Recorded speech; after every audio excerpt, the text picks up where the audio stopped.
Дао дейді, жаратушы дейді, брахма дейді, әйтеуір барлық діндер не дейді? Бір жаратушының бар екендігін бәрі бір ауыздан мойындайды дейді, рас па? Сондан бірінші анық ол Құдай бар дейді. Екінші анық дейді, барлық жер бетіндегі діндер дейді, бір ауыздан жанның мәңгілік екенін мойындайды дейді. Екінші анық жан мәңгі дейді. Үшінші анық дейді, сол жанның екі дүниеде азығы бар дейді. Оны ұждан деп атаймыз дейді. Ұждан. Орысша совесть. Ұждан үш нәрседен тұрады дейді. Әділет, мейірім, ынсап. Сонда жанға сыйыну дегеніміз әділетті болу, мейірімді болу, ынсапты болу. Әділет, мейірім, ынсап, Тәңірге қылған құлшылығым дейді. Құлшылық деген сол, жігіттер. Жанға сыйыну дегеніміз, бет алдым, жаным мен саған сыйынамын деп отыр деп отырған жоқ. Жанға сыйыну дегеніміз не? Жанынан көмек күту. Жаның қалай көмек береді саған? Сен әділетті болсаң, мейірімді болсаң, ынсапты болсаң, Алла тағала дейді, рух, ақылын, энергиясын нұр бұлақ қылып ағызады дейді саған. Өйткені әділет, мейірім, ынсап, құлшылығым Тәңіріме дейді. Нәпсі қалсын зажылап дейді. Жанды таза ұстасам дейді. Әділетті, ынсапты, мейірімді қылсам дейді. Тәңірге де сыйынғаным сол дейді мен. Құдайға сыйынуды мүлдем басқа түсінеміз ғой. Біз жанымызды мүлдем есепке алмаймыз. Сыйыну деген сол, жігіттер. Әділет, мейірім, ынсап. Құлшылығым дейді менің. Көрдіңіз бе? Тәңірі таза дейді. Тәңір таза. Біздің жанымыздан да тазалықты тұр сұрап дейді. Жаның қашан тазарады? Әділетті, ынсапты, мейірімді болған дейді. Ол жанның азығы дейді. Жаның семіреді дейді кәдімгідей. Бір адамға көмектесті, мейірім ғой. Өзің ойлағанды басқа адам ойладың, әділет қой. Өзің жарты нанды бөліп жеп, жартысын досыңа қалдырдың, ынсап қой. Сол өте қиын емес. Ынсап әділетті дейді. Ең ішіндегі әділетті ынсап дейді. Ақылға 6 түрлі ноқта тақтық дейді, ақылға. Соның ішінде ең әділі ынсап дейді. Ол не артық қылмайды, не кем қылмайды. Орынсызға әсте қозғалмайды дейді. Ынсап деген былай мысалы. Тамақ ішесің бе? Ортасын ұста. Біреуге жақсылық жасап жатсың ба? Асырып жүрме, ортасын ұста. Біреумен сөйлесіп әңгімелесіп жатсың ба? Ортасын ұста. Киім киесің бе? Мінез, көлік, құлшылық бәрінде не? Ортасын ұста. Ынсапты бол дейді. Баланс. Бұны қазақша не дейді ынсапты, жігіттер? Баланс. Құба төбел дейді. Қасқа деген бар қазақта. Аппақ. Сосын қара деген бар. Енді қарада емес, ақта емес, ортасын төбел дейді. Құба төбел. Қазақ айтады, құба төбел тіршілік кешіп жатырмын дейді. Құба төбел. Біреудің артық емес, кемде емес. Сонда шәкәрім айтады, құба төбел дегенді ұқсан керек дейді. Ұқтырып отыр бізге. Түсіндіріп отыр ғой, анықта. Құба төбел дегенді ұқсан керек. Орынсызды істеме болсаңыз керек. Мүйізі бар кісіде едірейіп дейді. Өзге жұрттан болмасын, түрің бөлек дейді. Ынсап деген сол. Жұрттың бәрі қандай, сен сондай бол, бөлінбе дейді.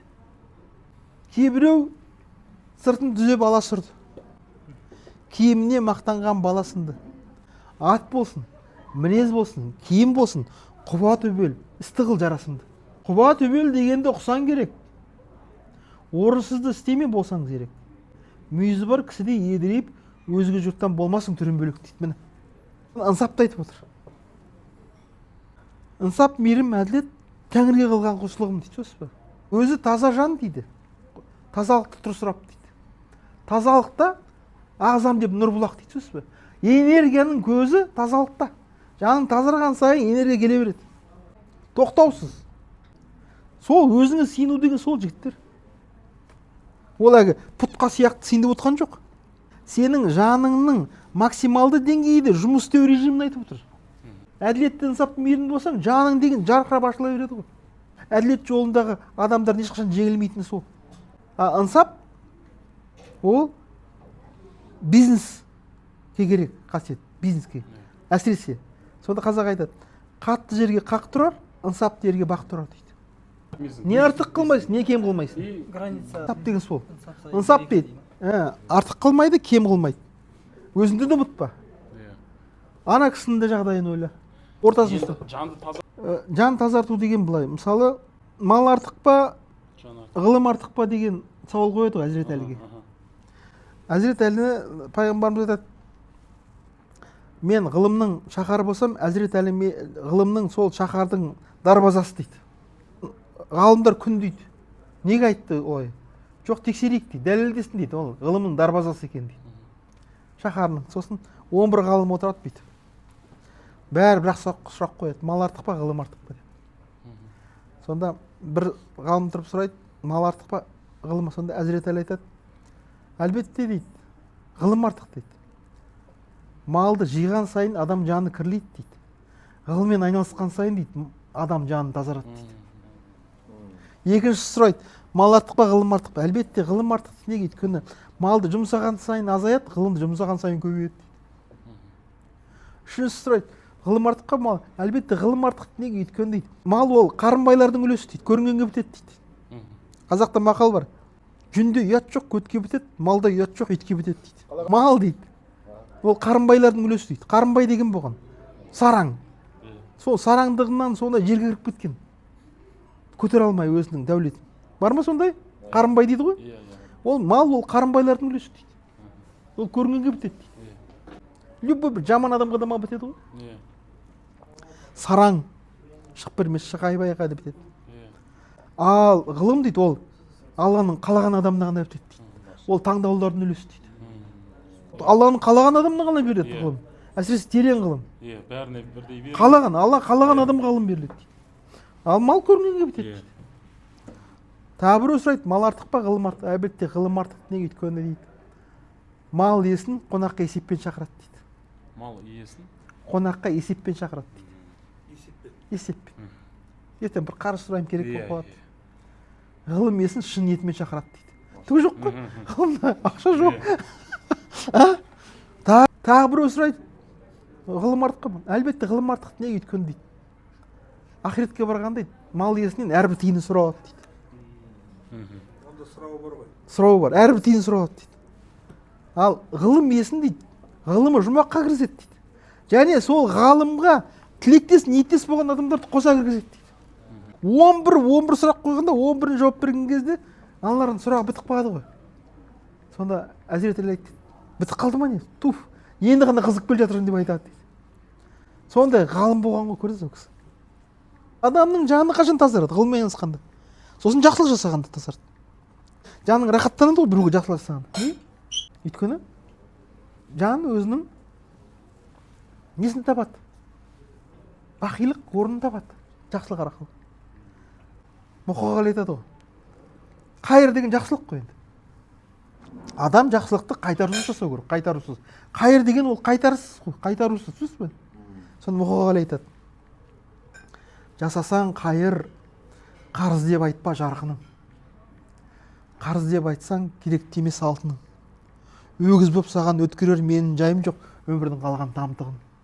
Ақ сүтін анам берді, қарыз деп бірақ айтпады. Әкемнің алдында қарызым қайтпады. Маған жақсылық қылған қанша халық бар, бәрінің алдында менің қарызым қайтпады дейді. А біз не істейміз? Біреуге жақсылық жасаймыз да қарыз дейміз. Қайтарасың ертең дейміз. Ол жақсылыққа жатпайды. Ол қайыр сенің ертең ақиреттегі өзгермейтін орның ғой ол. Инвестицияң ғой сенің. Сонда қазақ айтады, жақсылық қылсаң өзіңе. Сен өзіңе, сен оған жақсылық жасады деп ойлама ешқашанда. Жақсылық қылсаң өзіңе дейді. Жамандық қылсаң өзіңе. Яғни бәрі өзіңе. Сен бір адамға не жақсылық жасай алмайсың, не жамандық жасай алмайсың. Осыны ұғып алыңыздар. Бәрін кімге жасайсың? Өзіңе. Сонда қазақ айтады, жақсылық қылсаң өзіңе, жамандық қылсаң өзіңе. Аспанға қарап оқ атпа, қайтып тиер көзіңе дейді. Баяғыда бір алқаш болыпты. Аралап жүреді екен осы Алматыда. Ақша сұрап. Не жазушылар одағында, не қазақ фильмінде білмеймін енді. Бір әйтеуір сондай шығармашылық ортада. Содан ол кезде ағарақ 3 сом ғой, 3 рубль. Қызыл 1,5 рубль. Сон анау сұрайды екен, ақшасы бар бір адамнан, шығармашылық адамнан. Маған 3 сом берші деп, анау жоқ дейді екен. Сондан алқаш айтады, бермесем бермей қойған, маған бәрі өзің жанды болып кетесің. Сондан ол сен біреуге қарыз бермесең, оның ештеңесі кетпейді ғой. Өзің жанды болып кетесің. жақсылық кімге жасау керек дейді. Жақсылықты қайырды көрінген адамға жасауға болмайды. Абай айтады, жақсылықты адамға дейді, адамға біліміне қарай болыс дейді. Болайын деп тұрған адамға жақсылық жаса дейді. Білімді, ғылымды, міне болайын деп тұр, жетпей тұр кішкене, міне. Сол адамға жақсылық жаса дейді. Болашағынан үміт күтетін, қазаққа өлшеусіз пайда келетін адамға жақсылық жаса дейді. Өзі масыл, өзі жексұрын, өзі жалқау адамға жақсылық жасама дейді. Сонда Абай айтады, кісіге біліміне қарай болыстық қыл дейді.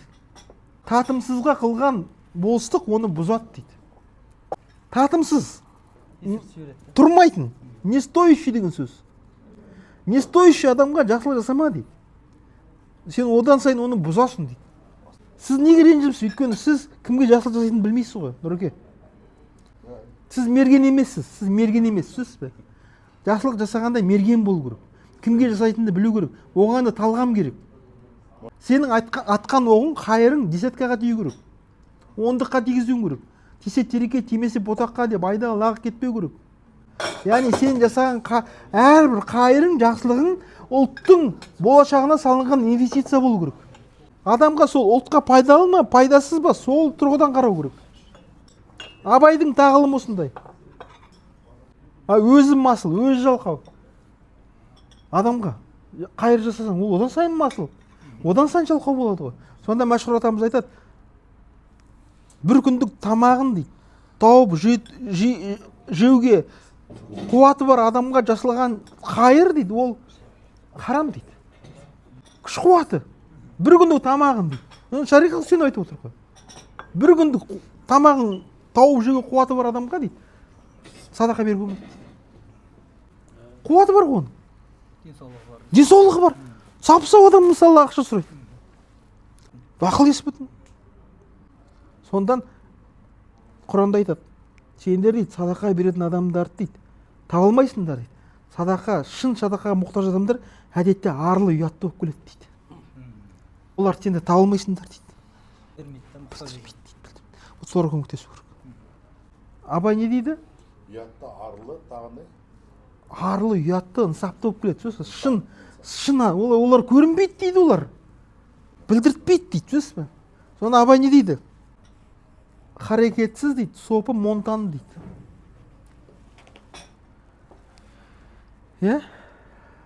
Сен сопымын деп харекет етпей отыруға болмайды дейді. Дін адаммын мен. Монтаны деген не? Монтанлық дегеніміз екіжүзділік. Двуличие. Харекетсіз сопы монтан дейді. Тіленші адам шайтан дейді. Жалқау тіленші адам шайтан дейді. Ауғанда мындай мақалы бар, ауғанда. Мынау сондай десең дейді, бір саусағын оны көрсетіп тұрады дейді. Үш саусағын өзінді көрсетіп тұрады дейді. Сондықтан адамға тройка, двойка, единица деп қарамау керек. Оған байланбау керек, ол да шектеулік. Кезген адамда нәпсі бар. Сенде нәпсі бар, менде нәпсі бар. Сондықтан айтады ғой, Сағди айтады, Абдурахман Сағди. Не говори ни о ком плохой. Ешкім туралы жаман айтпады. Тупой, білімсіз. Не говори ни о ком плохой дейді. Пускай ты прав дейді. Нутро в тебе дурной дейді. Нутро, сен ішің лас дейді. Сен ішің лас болғаннан кейін дейді, сен басқа адамның кемшілігін көресің дейді. Қалай көресің дейді? Өйткені өзің ішің лас дейді. Егер өзің таза болса, біреудің кемшілігін көрмесең дейді. Сонда орыстар айтады, свинья везде грязь найдет дейді. Шошқа барлық жерден ластық табады дейді. Шошқа туралы айтып отқан жоқ. Өзінің ішкі жан дүниесін тазаламаған адамды айтады. Содан ешқашанда ешкім туралы жаман айтуға болмайды. Ол бауырың ба, інің ба? Сол Шәкәрім айтады ғой, таза емес деп шекпен дейді. Сыртын көріп сын тақпа. Әркім орар еккенін, өз үшін салмақты. Ол не жақсы, не жаман, оның жүгі сенде емес. Десе біреу мен аман, кемшіліктен кенде емес дейді. Болды. Ешкімді шарам болмауың керек. Білем дегеніңіздің өзін әр жағында ол білімсіздік болып табылады. Негізі білімді мен білімсіздің айырмашылығы қандай дейді? Білімді адам үнемі мен білмеймін деп жүреді дейді. Білімсіз адам үнемі білем деп жүреді дейді. Сонда Омар Хайям айтады ғой, много лет я прожил под луной, ничего нет неизвестного мне жизни земной. А? Я знаю, дейді, что я ничего не знаю. Вот последняя истина, открытая мной, дейді. Сонда біз деген топаспыз ғой негізі. Сен өзін үнемі топас сезіну керек. Атың кім сен? Топас сезіну керек, түсінесіз бе? Сөйтіп айту керек, көрдіңіз бе? Сен егер топас сезінсең, сен басқа адам туралы айтпайсың, мынау топас, түсінесіз бе? Сен өзің туралы пікірің жоғары болмау керек. Сен өзіңнің боқ екендігін сезінуің керек. Мынау отырған бәріміз боқпыз негізі. Түсінесіз бе? Сен өзіңнің боқ екенін сезінген кезде ғана сенің құндылығың арта бастайды. Боқ екенін сезінбейінше құндылығын артпайды. Сонда айтады ғой, адам бір боқ көтерген боқтың қабы дейді. Біз бәріміз боқпыз ғой. Адам бір боқ көтерген боқтың қабы. Тіпті боқты да қимайды.